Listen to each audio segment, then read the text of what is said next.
ओम ब्रह्म सत्यम सर्वधार। आज दास का प्रसंग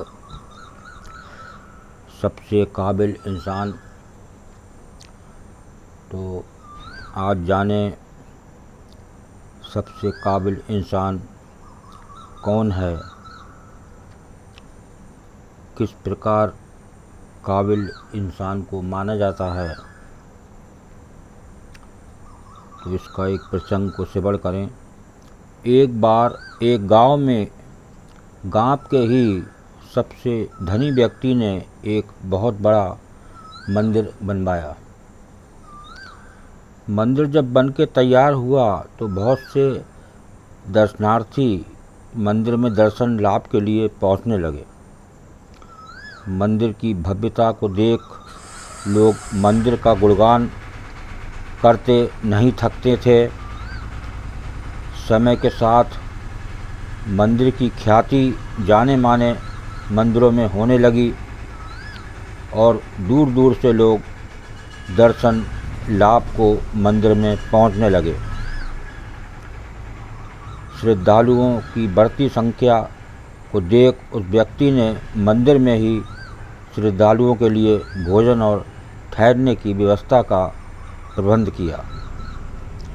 लेकिन जल्द ही उन्हें एक ऐसे व्यक्ति की आवश्यकता हुई जो मंदिर में इन सभी व्यवस्थाओं का देख रेख करे और मंदिर की व्यवस्था बनाए रखे। अगले ही दिन उसने मंदिर के बाहर एक व्यवस्थापक के लिए नोटिस लगा दिया।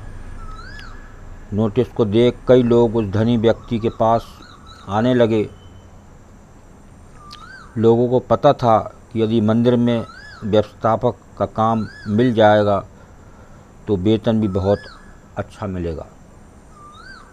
लेकिन वो धनी व्यक्ति सभी से मिलने के बाद उन्हें लौटा देता और सभी से यही कहता कि मुझे इस कार्य के लिए एक योग्य व्यक्ति चाहिए जो मंदिर की सही से देखरेख कर सके।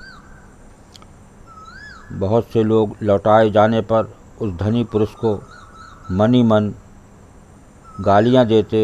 कुछ लोग उसे मूर्ख और पागल भी कह देते थे, लेकिन वो किसी की बात पर ध्यान नहीं देता और मंदिर के व्यवस्थापक के लिए एक धनी व्यक्ति की खोज में लगा रहता। वो व्यक्ति रोज़ सुबह अपने घर की छत पर बैठकर मंदिर में आने वाले दर्शनार्थियों को देखा करता। एक दिन एक बहुत ही गरीब व्यक्ति मंदिर में भगवान के दर्शन को आया। धनी व्यक्ति अपने घर की छत पर बैठा उसे देख रहा था। उसने फटे हुए और मैले कपड़े पहने थे। देखने से बहुत पढ़ा लिखा भी नहीं लग रहा था। जब वो भगवान का दर्शन करके जाने लगा तो उस धनी व्यक्ति ने उसे अपने पास बुलाया और कहा, क्या आप इस मंदिर की व्यवस्था संभालने का काम करेंगे? तो धनी व्यक्ति की बात सुनकर वो काफ़ी आश्चर्य में पड़ गया और हाथ जोड़ते हुए बोला, सेठ जी, मैं तो बहुत गरीब आदमी हूँ और पढ़ा लिखा भी नहीं हूँ। इतने बड़े मंदिर का प्रबंधन मैं कैसे संभाल सकता हूँ? धनी व्यक्ति ने मुस्कुराते हुए कहा, मुझे मंदिर की व्यवस्था के लिए कोई विद्वान पुरुष नहीं चाहिए। मैं तो किसी योग्य व्यक्ति को इस मंदिर के प्रबंधन का काम सौंपना चाहता हूँ। जो योग्य व्यक्ति हो ऐसे को मैं प्रबंधन का काम सौंपना चाहता हूँ। लेकिन इतने सब श्रद्धालुओं में आपने मुझे ही योग्य व्यक्ति क्यों माना?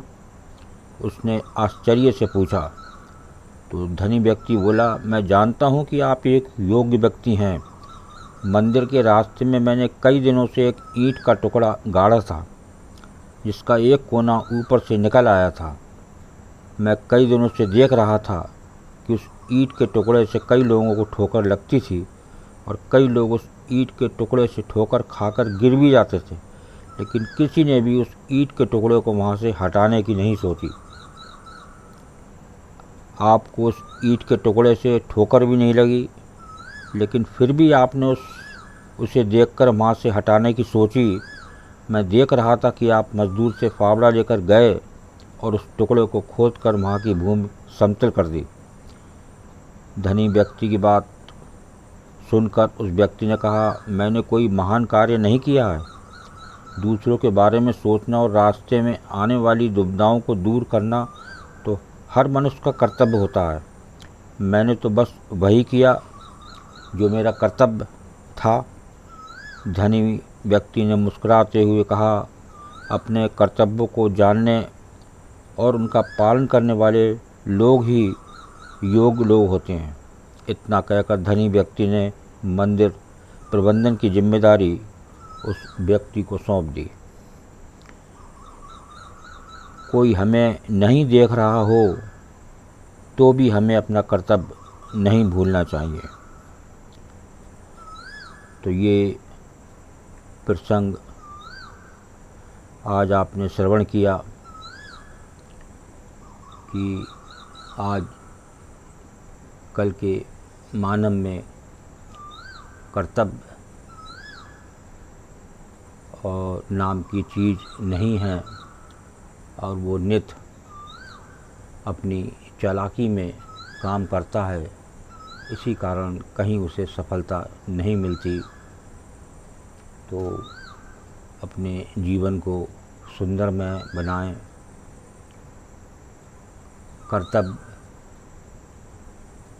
हीन ना बनाएं, कर्तव्य आपका सही रहे। जिस प्रकार उस मंदिर के प्रांगण में उस गरीब की परीक्षा हुई और वो अपनी परीक्षा में पास हुआ और उसे मंदिर के प्रांगण में प्रबंधन की नौकरी मिल गई। ओम ब्रह्म सत्यम सर्वाधार। दास का यदि चैनल अच्छा लगा हो तो इसे सब्सक्राइब करें, बेल प्रेस करें, लाइक करें, शेयर करें, ताकि आगे आने वाला वीडियो सर्वप्रथम यूट्यूब में मिले। ब्रह्म सत्यम सर्वाधार।